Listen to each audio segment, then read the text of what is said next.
Welcome everybody to my art science presentation. It is January 2021 and I'm going to be presenting my work about rhythm. So let's get started. The sources for some of these ideas come from basically experiences of collective music making. So I ran a few workshops in The Hague a few months ago about rhythm, and then this basically culminated in a project with my classmates Hannah Cosma, and that's a violin and cello duo where we play rhythmic acoustic music.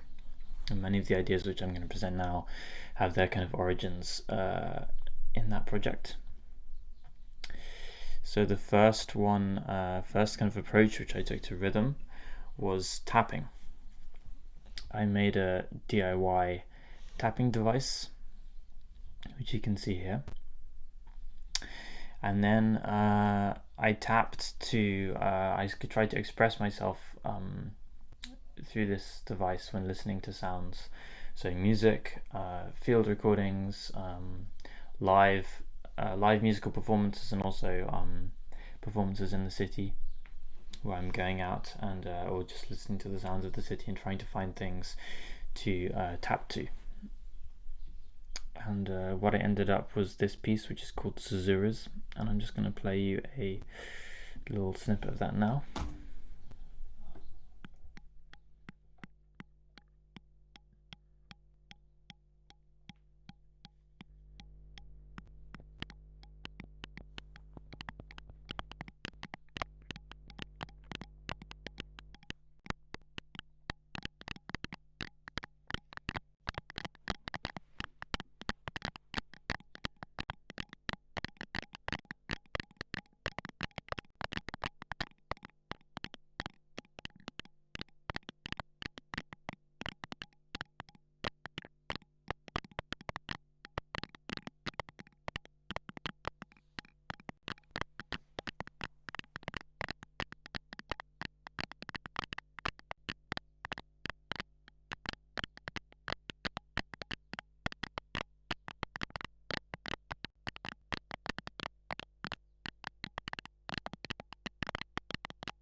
Okay, so this was made by listening to a piece of music 5 times, and then on each time I tapped my listening experience, and then I combined these all of these layers over the top of each other to create this kind of texture.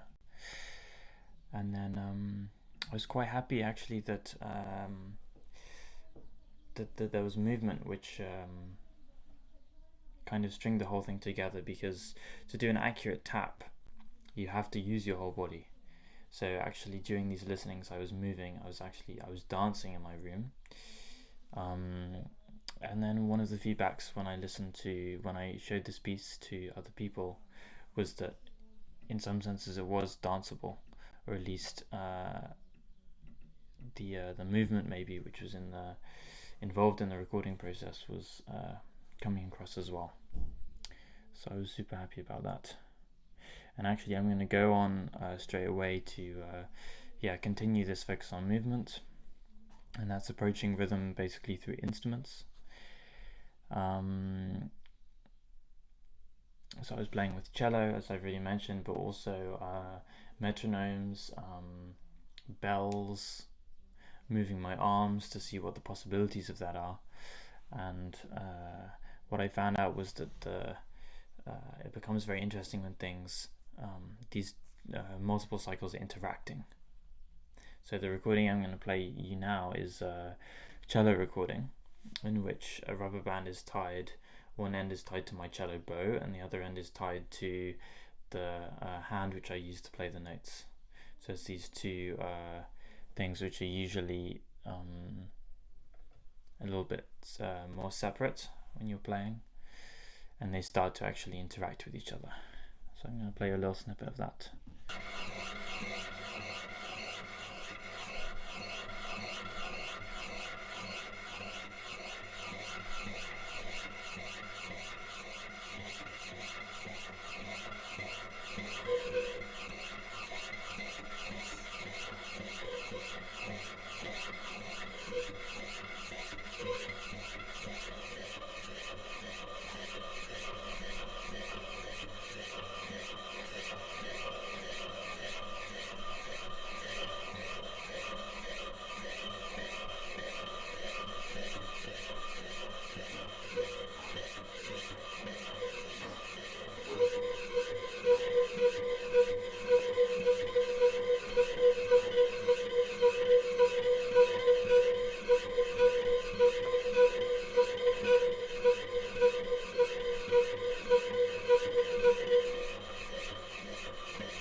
Okay, so let's scroll down. You can also see in the spectrogram for this recording these kinds of motions which my bow is making, which actually kind of between both of my left and my right hand.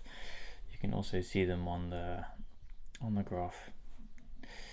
And I'm actually super interested to develop this in the future with physical connections, not just within myself but also between performers, as a way to create interactions between different cyclical patterns.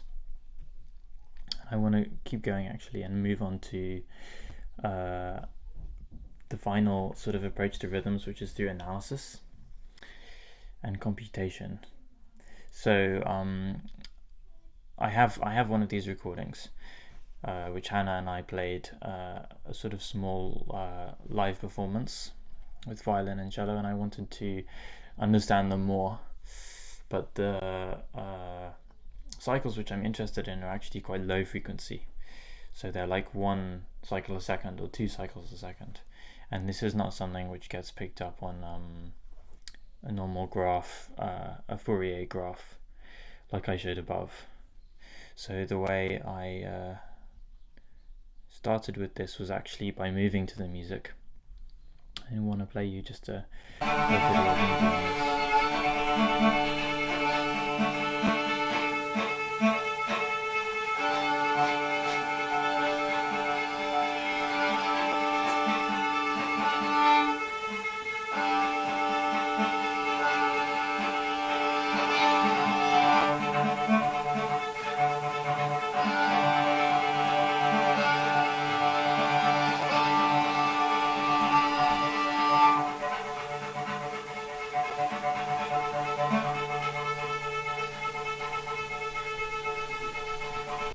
And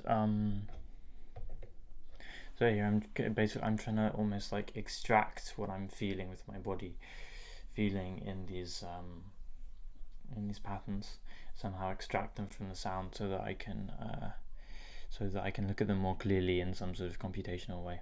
So I sped this video up, all of the movement data from the video, and I got this spectrogram. This is after putting it into a Fourier transform. And the numbers on the left are actually not correct. These are the audio samples. But the true cycles per second, this is about 1 cycle per second. I think, 2 cycles, 3 cycles, 4 cycles. So you get this kind of ghost pattern potentially of what's happening over this entire recording, which is like I think it's 8 minutes. And I found this super interesting, but it wasn't quite what I was looking for. It did lead to a really, I think, a fascinating insight, which is about the relationship between our bodies and the graphs which a Fourier transform is looking for, which are sine waves. So if you have something going in a circle, then it's going to produce a sinusoidal wave. And this also applies to an arm. Moving an arm in a relaxed way and swinging it is going to give you the sorts of waves which you need to do a Fourier analysis on them. So I kind of responded to that by doing an arm swinging exercise. This was for 20 minutes I did this, and it's using my right hand, so that's the hand which I use to bow my cello. These are all of the snapshots. So this is first minute, and the second minute, third minute,